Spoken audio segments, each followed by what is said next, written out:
guys, guess what I'm back on? Yes, Project 900.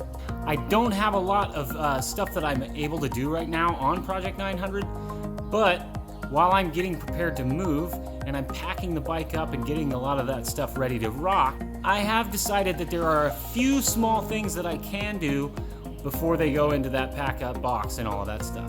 And today I'm gonna start kind of cleaning up and just disassembling some of the wheels and some of the other parts and stuff to start cleaning that up and seeing what I can do, whether or not I'm gonna be changing out rotors, you know, different brakes, that kind of stuff, or whether or not I'm even gonna keep these wheels is still up in the air. So I'll get into that a little bit. I'm gonna also get into some of the preliminary stuff that I'm gonna do and just inspecting the engine on the top end and whatnot.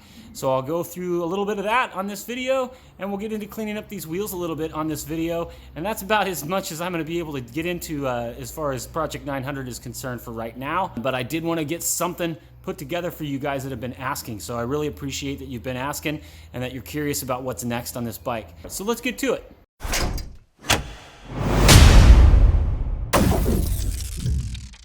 So with these wheels, the first thing that I'm going to be doing basically is I'm going to be removing the rotors from them and then getting into where I can start cleaning up. I want to try to just make a couple of spots, maybe polish this stuff up a little bit, and then just go in and clean this wheel up really well and just see just how much of it is ugly enough to where I might have to change it out or anything. As far as the paint's concerned, I think it's in pretty decent shape, but I probably will clean it up real good just to see what they look like and see if there's any touch-ups or a full paint job that I'm probably going to end up having to do anyway, because this bike isn't going to be stock colors. That's all I'm going to say. So we can manage with these guys.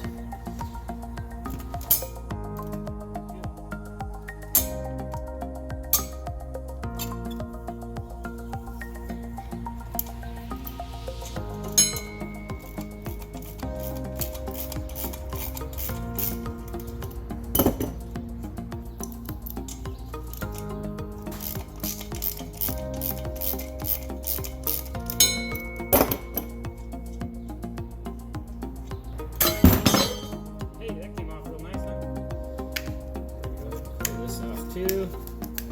Probably make one of those if we need to, so we can find one. Voila! One side.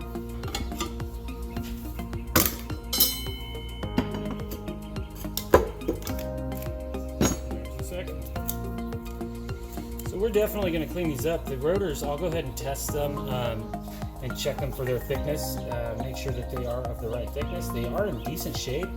There's no scoring or anything really, so I think that we're going to reuse these rotors unless I can find an aftermarket replacement that looks really cool, like a wave rotor or something like that. But likelihood of me finding something like that that isn't custom is going to be tough.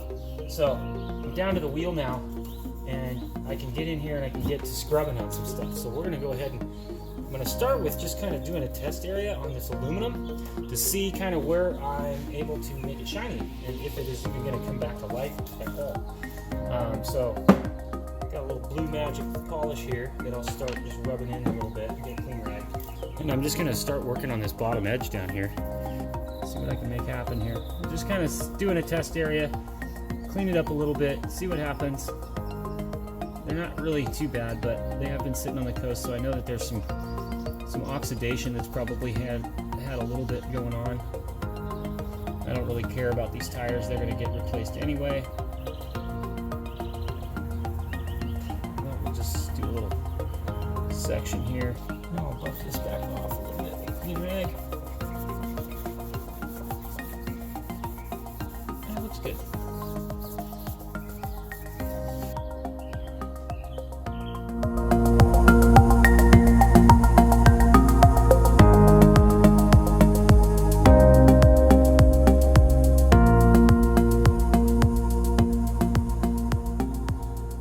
Cleaned up a little bit, but it's still quite a bit of wear and tear and a lot of oxidation on this.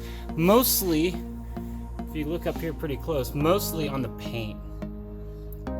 The aluminum, the shiny stuff I can get pretty shiny, and compared to like this section down right up in here on the edges there, I did go ahead and do these edges, you can't really tell a huge difference.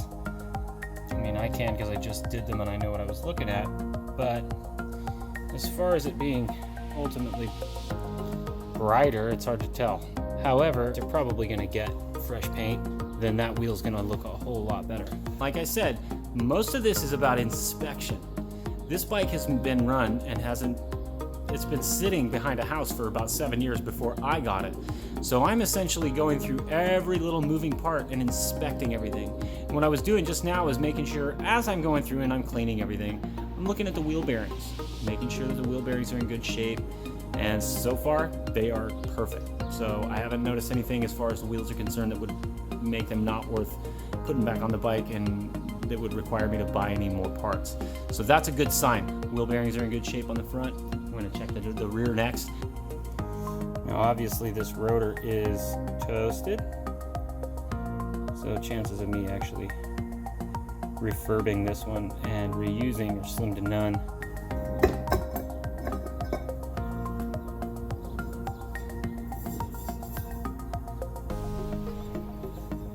Pretty nice, huh? These bearings in good shape. I'm going to just clean everything up in here and store the wheel for when it's time to get it refurbed and painted and put back on the bike. I am curious if you guys are building a 750, 550, 650, 900, whatever you're doing. What wheels are you using? What brakes and rotors have you used? Leave a message in the comments. I'm curious because this is my bike. I want some ideas. And I know that a lot of you guys are following along on this video. I'd love to see what you guys have going on in your videos and on your projects. So shoot me a link, send me a DM on Instagram. If you want to email me directly, it's onemotomedic@gmail.com. I'd love to hear from you guys, so hit me up there. You can also hit me up on Instagram @onemotomedic and on Twitter @onemotomedic. So what are some of the ideas you guys have had with wheels? Have you kept the stock wheel and kind of modified or painted or done anything? Have you gone to a completely new wheel? Have you gone to an upgraded kind of newer style wheel, an aluminum wheel, maybe off sport bikes, done a conversion? I'm also looking into suspension upgrades for the front end, so I'm curious to see what you guys have done there. Yep. Let's look at some pistons. And there they are. All of the pistons out of this engine. In this engine's case, the center pistons had some rust buildup around the edges of the rings, and the rings themselves are stuck in there. So if you've noticed, I've pulled the rings out of these end ones, but I'm going to pull the rings out of these center pistons and clean these up to get new rings ready to go in them. We're just going to inspect the piston. We'll actually make sure that it's in spec. But as you can tell, these rings are frozen solid in there. So as far as the compression ring anyway, the oil ring I can still turn a little bit, but your compression rings on this piston and even on this one are basically rusted in there. So they're not going to do any good. If they're not springing back against the cylinder wall, they're not really doing their job. So you definitely want to make sure that they're springing back against the cylinder wall so that you're sealing and you've got good compression.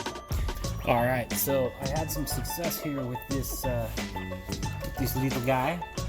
I grabbed my precision screwdriver set, and I was lucky enough to find that I had this really sharp little pointy pick that I was able to get just in between the ring enough to jam it down like a wedge. Boom, jammed it down there enough, and I was able to pry up on this one side so far of this one ring. So I'm going to slowly try and work this thing around without scoring up the piston and see if I can get this ring out. You look closely on here, you can see that that ring is rusted.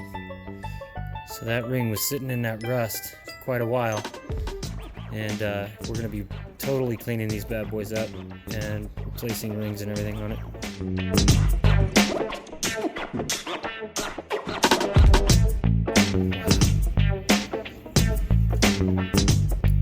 Ooh.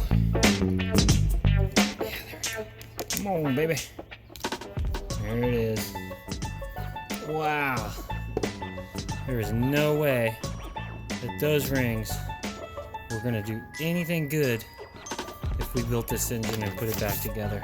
Well, I personally and professionally don't think that those rings were going to do any bit of good in the condition that they were in. So it is a very good thing that we took the time to go ahead and remove them. Now, if you didn't remember, I do have a little bit of markings up here, and I'm pretty sure we're going to be able to clean this up. So let's see what I can make happen. Chances are we're going to be replacing at least one or two of these pistons anyway. But you know, if I can clean them up to the point where I think that they're going to make spec and there's no rough burred edges. I did scratch this one, so I'm probably going to junk it anyway. It all comes down to being able to find another piston. In that regard, I'm not really too concerned about losing one piston if I can salvage the other three. So speaking of, I have a surprise. Since we haven't seen him in a while, I brought the cylinders over. And as you can see, it has quite a bit of rust buildup on it, and that is gonna have to get taken care of.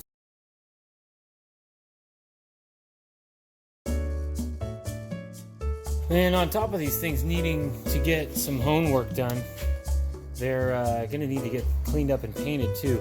So some sandblasting is in its future, I'm sure. We may end up sending this thing out just to get it redone anyway. We've already gone through and I've diagnosed, kind of checked out the pistons and the cylinders, made sure that that stuff's, you know, obviously we're gonna be needing some work there. Good thing that we did check, because honestly this stuff's been in a box since I pulled it apart.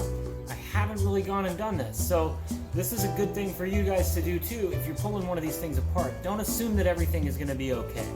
I got the head up on the bench now, and I'm doing an inspection of that. Now, I did do some cleaning of it when I did pull it out, so I know that it's in relatively good condition. I may send this out and get it machined and have the valves done anyway. Why not? We'll see how much it's going to run. But I think that as a project like this is concerned, if you're going to do it right and you really want the thing to last a long time, you might as well pour a few $100s into it, and especially into the engine parts, if those are the things that you're going to need to last the longest. Because let's face it, it doesn't matter if you're building a cafe bike, a boulevard cruiser, or anything like that. The bike is not really worth much going down the road if it doesn't go down the road. So that's my main goal of this motorcycle, is to make sure that the engine is perfect. And by perfect, I mean that the pistons are good, the cylinders are good, the valves are in spec, everything's good on that, and it looks good too.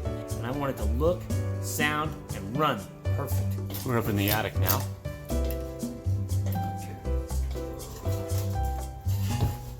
Alright. I don't know if you can see it, but there's some more of the 900. These are most of the stuff that I'm probably not going to keep, except maybe the headers. Going to be keeping the headers. Tank is going to be changed. I'm almost certain of that. I don't like the look of that tank. It's too bulbous. There's some ZX6 forks that I don't think would fit on the frame. So as you can see, she's up here lying on her side, everybody. It's really sad. She's up here lying on her side, waiting for sandblast and powder coat. Guys, I really want to thank you for watching. I know this hasn't been a lot on Project 900, but it's kind of where I'm at right now. So as you can see, there's a lot more work to be done. I'm taking it day by day and doing this bike as I'm able to. So rest assured that you guys are all along for the ride on this, no pun intended. When I get up to where my new home will be, I'll start looking at the right people to get some of these things done. I just want to say thank you again for watching me be a dumbass with this bike, and hit the subscribe button. And I'm out of here. I'm gonna go get some lunch because I'm freaking hungry, everybody. I'm really hungry. This has been episode 5 of Project 900.